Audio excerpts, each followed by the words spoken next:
আপোনালোক সকলোকে কাৰ্বি কালচাৰেল সোসাইটিৰ এই কাৰ্বি পিপলছ হলৰ এই সন্মানীয় ভৱনলৈ আদৰণি জনাইছো। ইতিমধ্যে অসমৰ ৰাইজ অৱগত হৈছে যে অসমৰ সকলো জনজাতিক লৈ এক উমৈহতীয়া সাংস্কৃতিক মহাসভা গঠন কৰা হৈছে আৰু অসম জনজাতি সাংস্কৃতিক মহাসভা নামেৰে গঠিত এই সাংস্কৃতিক মহাসভাই কাৰ্বি কালচাৰেল সোসাইটিৰ সহযোগত আৰু কাৰ্বি আংলং স্বায়ত্তশাসিত পৰিষদৰ সৌজন্যত আমি প্ৰথমবাৰৰ কাৰণে তাৰালাংচুৰ এই সাংস্কৃতিক প্ৰকল্পৰ চৌহদত এখনি জনজাতি সাংস্কৃতিক সমাৰোহৰ আয়োজন কৰিছোঁ। কাইলৈ অৰ্থাৎ 13 ডিচেম্বৰ তাৰিখৰ পৰা 15 ডিচেম্বৰ তাৰিখলৈকে তিনিদিনীয়াকৈ এই জনজাতি সাংস্কৃতিক সমাৰোহ আমাৰ উদযাপন হ'ব। ইয়াৰ কাৰণে কাৰ্বি আংলং জিলাৰ সকলো জনজাতিক লৈ আমাৰ যিখন জিলা সমিতি গঠন কৰা হৈছে, এই জিলা সমিতিখনৰ সহযোগত অসম জনজাতি সাংস্কৃতিক মহাসভাই কাৰ্বি কালচাৰেল সোসাইটিৰ লগত কেইবাবাৰো আমি আলোচনা কৰি এই জনজাতি সাংস্কৃতিক মহাসভাক কেনেকৈ সুন্দৰকৈ আগবঢ়াব পাৰি তাৰ কাৰণে আমি ব্যৱস্থা গ্ৰহণ কৰিছোঁ। আৰু ইতিমধ্যে এই জনজাতি সাংস্কৃতিক সমাৰোহলৈ অসমৰ বিভিন্ন ঠাইৰ বিভিন্ন জিলাৰ পৰা শিল্পী দল আৰু আমাৰ প্ৰতিনিধিসকল আহিবৰ কাৰণে ইতিমধ্যে তেওঁলোকে যাত্ৰা আৰম্ভ কৰিছে।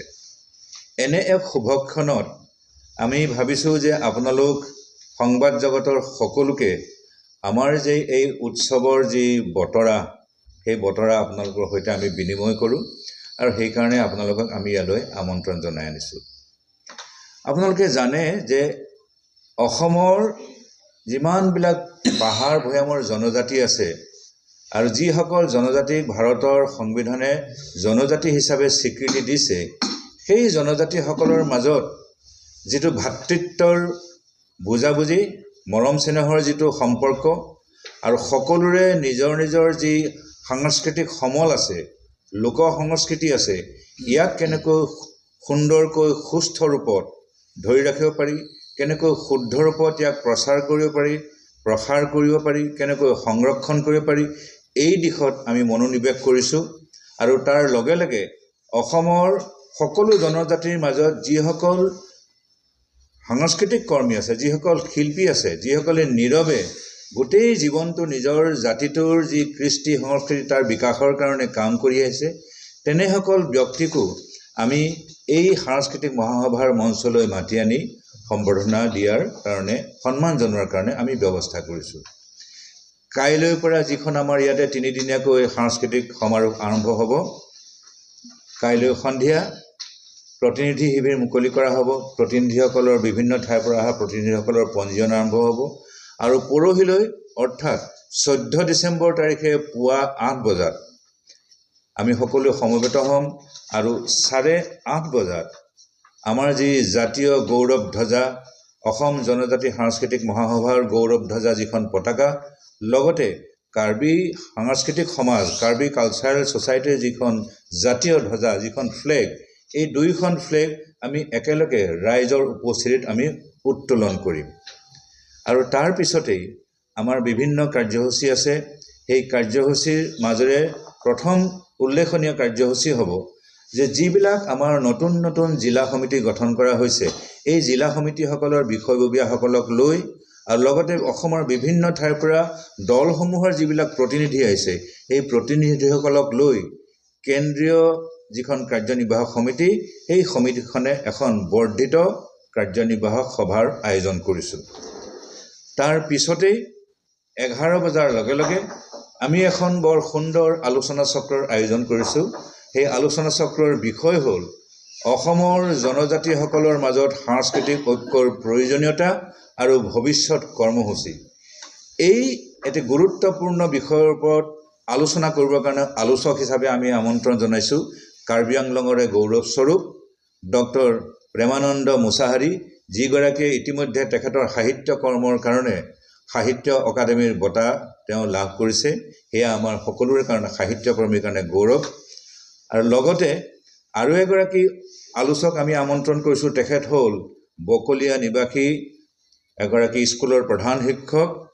মই স্কুলখনৰ নামটো এই মুহূৰ্তত হঠাৎ মনলৈ অহা নাই মোৰ। চিকাৰী গেট হাইস্কুলৰ তেওঁ প্ৰধান শিক্ষক খয়া সিং হানছে ডাঙৰীয়া। খয়া সিং হানছে ডাঙৰীয়ায়ো এই বিষয়টিত আলোকপাত কৰিব। তাৰ পিছতেই আমি দুপৰীয়া 2 বজাত আমাৰ যি মূল উদ্দেশ্য, জনজাতিসকলৰ যি লোককৃষ্টি লোক সংস্কৃতিৰ সমাৰোহ, সেই সমাৰোহ আমি আনুষ্ঠানিকভাৱে মুকলি কৰিম।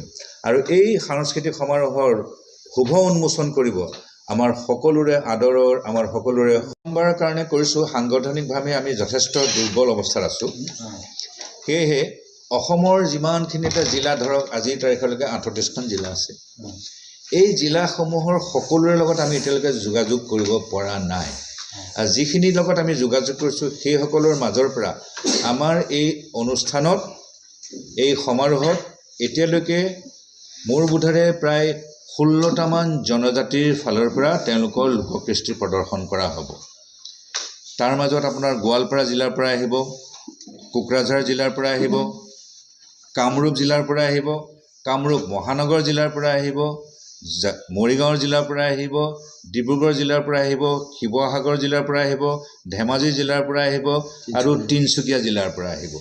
আৰু আপোনালোকৰ নিজৰ ঘৰুৱা জিলাৰ পৰাতো আমাৰ ভালেইকেইটা সাংস্কৃতিক দলে অংশগ্ৰহণ কৰিব। এয়া আমাৰ এক আৰম্ভণি।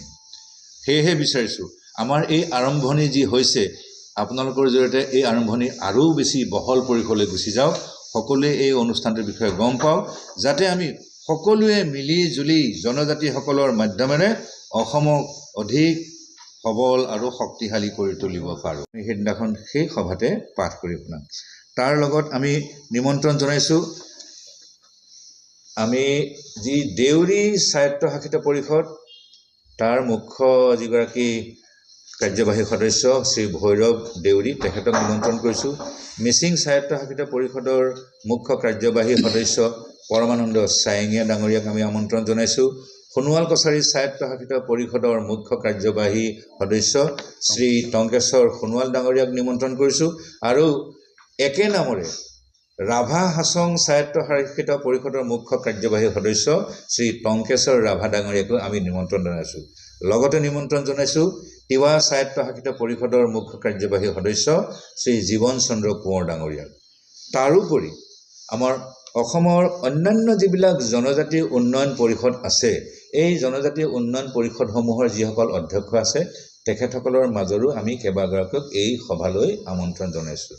গতিকে আশা ৰাখিছোঁ ইয়াৰ উদ্দেশ্য এইটোৱেই যে এই অনুষ্ঠানসমূহৰ মাজেৰে, এই স্বায়ত্তশাসিত পৰিষদ আৰু উন্নয়ন পৰিষদসমূহৰ মাজেৰে আমাৰ যি অসমৰ সকলো জনজাতিক একেখন মঞ্চত থিয় কৰোৱাৰ আমাৰ যি উদ্দেশ্য, আৰু ইয়াৰ মাধ্যমেৰে সকলো জনজাতিক একগোট কৰাৰ কাৰণে, ভাতৃত্ববোধৰ বান্ধোন সবল শক্তিশালী কৰিবৰ কাৰণে, আৰু ইয়াৰ জৰিয়তে যাতে জনজাতিসকলৰ মাধ্যমেৰে অসমৰ সমগ্ৰ যি জাতিসত্তা, বৃহত্তৰ অসমীয়া জাতি, এই অসমীয়া জাতিক যাতে আমি অধিক সবল আৰু সুস্থ কৰি ৰাখিব পাৰোঁ, তাৰ কাৰণে আমাৰ এই সামান্য ক্ষুদ্ৰ প্ৰয়াস।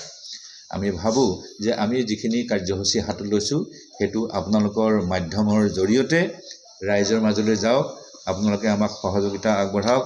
আৰু আমাৰ এই 3দিনীয়া যি কাৰ্যসূচী আছে, এই কাৰ্যসূচীত আপোনালোক সকলোৱে আহি অংশগ্ৰহণ কৰক। আমি বাধিত হ'ম। আমি আপোনালোক সকলোৰে আজি এই যি সংবাদমেল আয়োজন কৰিছোঁ, ইয়াত উপস্থিত থকাৰ কাৰণে আপোনালোক সকলোকে আমি আন্তৰিকতাৰে ধন্যবাদ জ্ঞাপন কৰিছোঁ।